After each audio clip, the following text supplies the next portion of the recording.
Hello everyone, welcome to another exciting episode of Gibbon Travelogue. I'm Lilian. And I'm Gilbert. And today we are at Kaifeng. So this is Kaifeng City. And Kaifeng is actually one of China's ancient capitals and is known for its Song Dynasty heritage. Lilian, are you ready to explore this place? Yeah, man. Okay, let's go this way. In our last episode, I fulfilled a childhood dream of visiting Shaolin Temple and experiencing Chinese Kung Fu up close. In this episode, we take a day trip from Zhengzhou to Kaifeng, a former imperial capital with more than 2,700 years of history. Kaifeng is very easy to reach from Zhengzhou. You can take the high-speed train from Zhengzhou Dong Station to Kaifeng Station, arriving in less than 30 minutes. Tickets cost around 25 RMB per person, making this one of the most affordable day trips in Henan. For us, we choose to travel by Didi instead. The ride brings us from our hotel in Zhengzhou City directly to Kaifeng Prefecture, Kaifeng Fu. The total fare is 180 RMB, including about 50 RMB in tolls and service fees. Kaifeng is one of the 7 ancient capitals of China, and during the Northern Song Dynasty, it serves as the political, economic and cultural center of the empire. At its peak, Kaifeng is among the largest and most prosperous cities in the world, drawing scholars, merchants, officials and travelers from across China. Our first stop takes us straight into the Golden Age. We arrived at Kaifeng Prefecture, also known as Kaifeng Fu. This is the administrative and judicial heart of the capital during the Northern Song Dynasty. If you are around my age, you will know this jingle, Kaifeng Youge, Bao Qingtian. Yes, it is most famously associated with one legendary figure, Bao Zheng, better known as Bao Qingtian. Bao Zheng served as the prefect of Kaifeng in the 11th century and became renowned for his incorruptibility, fearlessness and sense of justice. This is even when judging cases involving powerful officials or members of the imperial family. In Chinese culture, Bao Qingtian represents the ultimate ideal of fairness and moral integrity. His stories are passed down for centuries through opera, folklore, novels, and television dramas.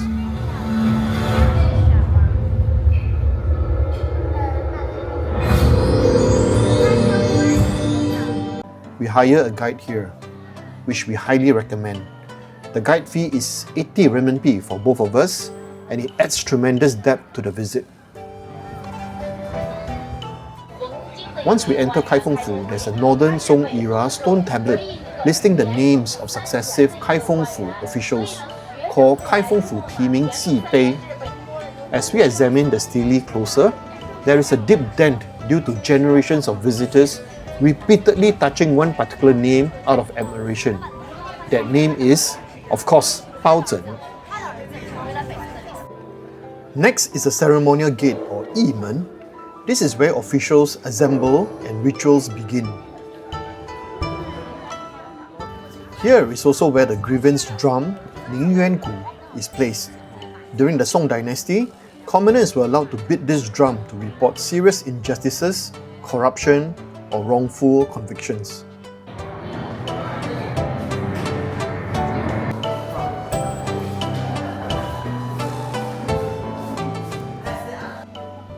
This is the main hall, or Zhenting. This hall is where major court cases are heard and where officials govern the capital. Historical records describe Kaifeng Prefecture as strict and impartial, a reputation closely tied to Bao Zheng's time here. Inside Kaifeng Fu, Bao Qingtian is prominently featured through statues, murals, and live reenactments showing him presiding over court cases. He's often depicted with his iconic dark face and crescent-shaped mark on his forehead, symbolizing impartial justice and moral authority. One of the most famous legends tell of Bao Zheng possessing 3 guillotines, one's used on commoner, 狗头斩, one used on officials, 虎头斩, and one used on even members of the imperial family, 龙头斩. A powerful reminder that no one is above the law, maybe with the exception of the emperor himself. Throughout Kaifeng Fu, we watched dramatic court reenactments inspired by Bao Qingtian's legendary trials. Actors recreate famous cases where Bao Zheng delivers verdicts without fear or favour, bringing these stories vividly to life. These performances are more than entertainment. They explain why Kaifeng becomes synonymous with justice and good governance in Chinese history.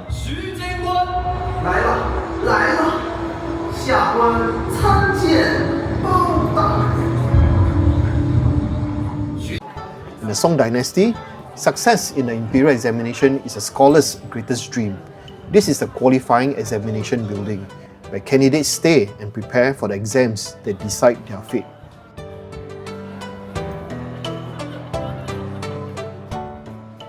More than 20 scholars here eventually become 状元, the highest achievers in the empire.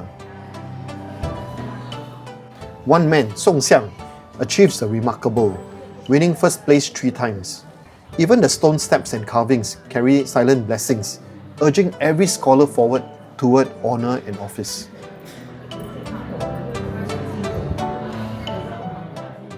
After each imperial examination, Kaifeng holds a solemn ceremony before Confucius, announcing the successful candidates. Their names are then preserved here in the hall of the Scholar Laurel Row, a reminder that in Imperial China, knowledge is power and success is recognized. Opa! Oh, very nice like that. You want to take a picture for you?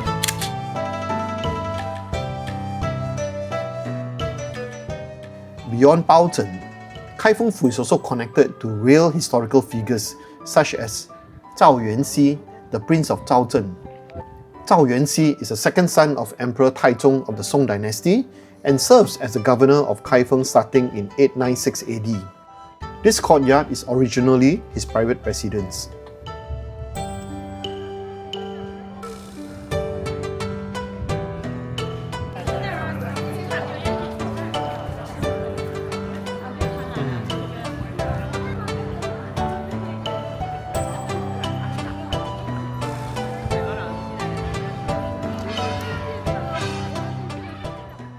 After leaving Kaifeng Fu, we hop onto a Chinese equivalent of a tut-tut, and the driver offers to bring us around town.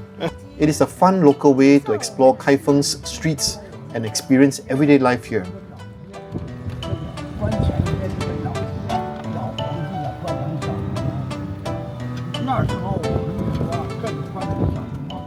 For lunch, we stop at Lao Wang Ji, one of the oldest and most famous restaurants in Kaifeng.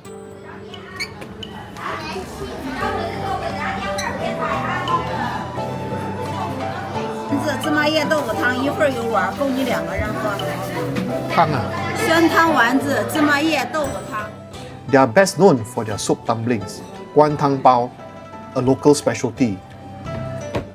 We also order meatball soup,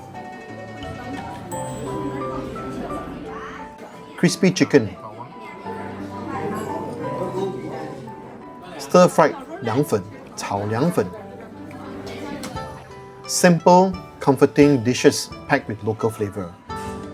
Next, we visit the Iron Pagoda, one of Kaifeng's most important and enduring landmarks. Despite its name, the pagoda is not made of iron. It is built from glazed bricks, whose dark brown colour gives it a metallic appearance, hence the name Iron Pagoda. The Iron Pagoda is originally constructed in 1049 during the Northern Song Dynasty, and remarkably, this structure still stands today. Unlike many historical buildings in China, the Iron Pagoda is largely original, not a modern reconstruction. Standing here, we are looking at a structure that has endured for nearly 1,000 years. making it one of the best preserved Song Dynasty pagodas in all of China. We then make our way to the Dragon Pavilion, one of Kaifeng's most scenic and symbolic sites. During the Northern Song Dynasty, this area is part of the Imperial Palace complex, built on the former grounds of the royal city. It is here that emperors once lived and governed the empire. However, unlike the Iron Pagoda, the palace structures did not survive Kaifeng's long and turbulent history. What we see today is a reconstructed complex built in 1692 during the 31st year of the reign of Emperor Kangxi. Our final stop, and without a doubt, the highlight of the day, is Qingming Riverside Landscape Garden, also known as Qingming Shanhe Yuan. This massive theme park is a full-scale recreation of life during the Northern Song Dynasty, inspired by the famous painting Qingming Shanhe Tu.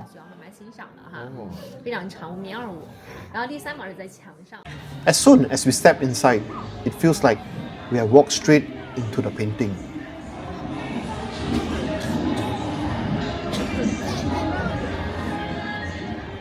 The park is filled with traditional Song Dynasty architecture, arched stone bridges, riverside tea houses, wooden storefronts, and narrow streets lined with vendors.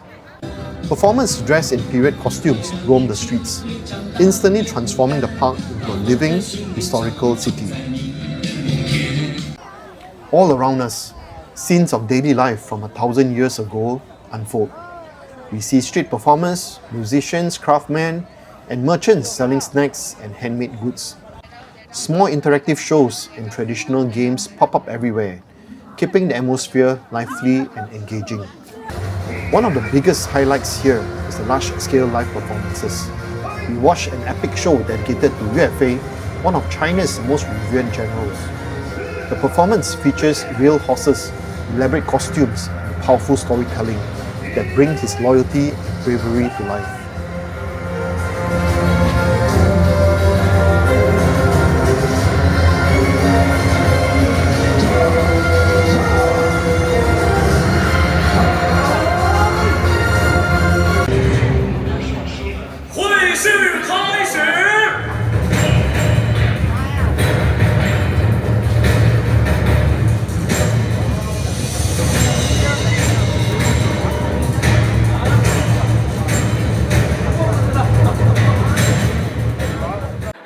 Another spectacular production recreates how Northern Song soldiers defend a fortress against the Qing army. With explosions, coordinated troop movements, and intense battle choreography, it feels more like a movie set than a theme park.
Dinner is at Sanyang Restaurant, Sanyang Zhendian, a renowned Kaifeng brand located inside the theme park.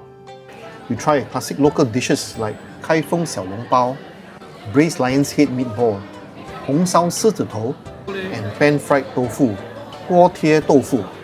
Simple, comforting, and thoroughly satisfying. The meal is a perfect way to end the day. As night falls, the atmosphere completely changes. Lanterns light up the streets, reflections shimmer across the river, and the park takes on a dreamlike glow.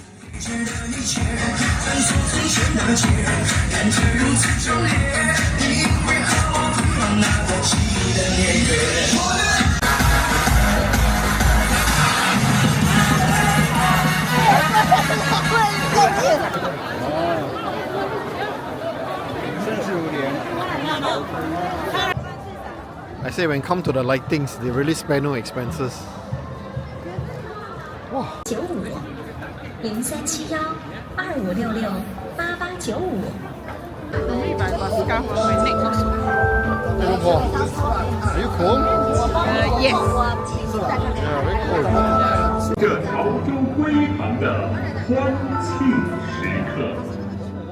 The evening ends with a spectacular fireworks display, perfectly timed with music and lighting. A magical finale to the day.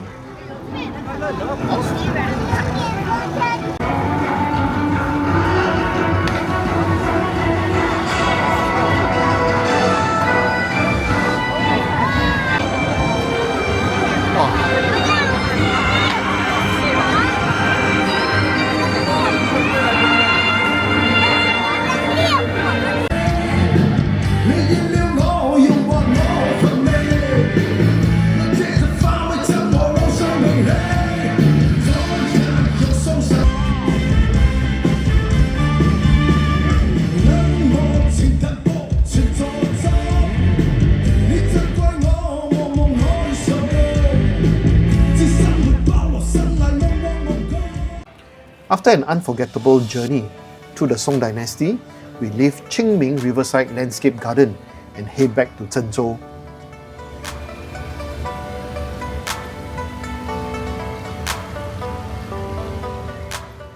Kaifeng may be just a short trip away, but it offers a powerful window into China's past.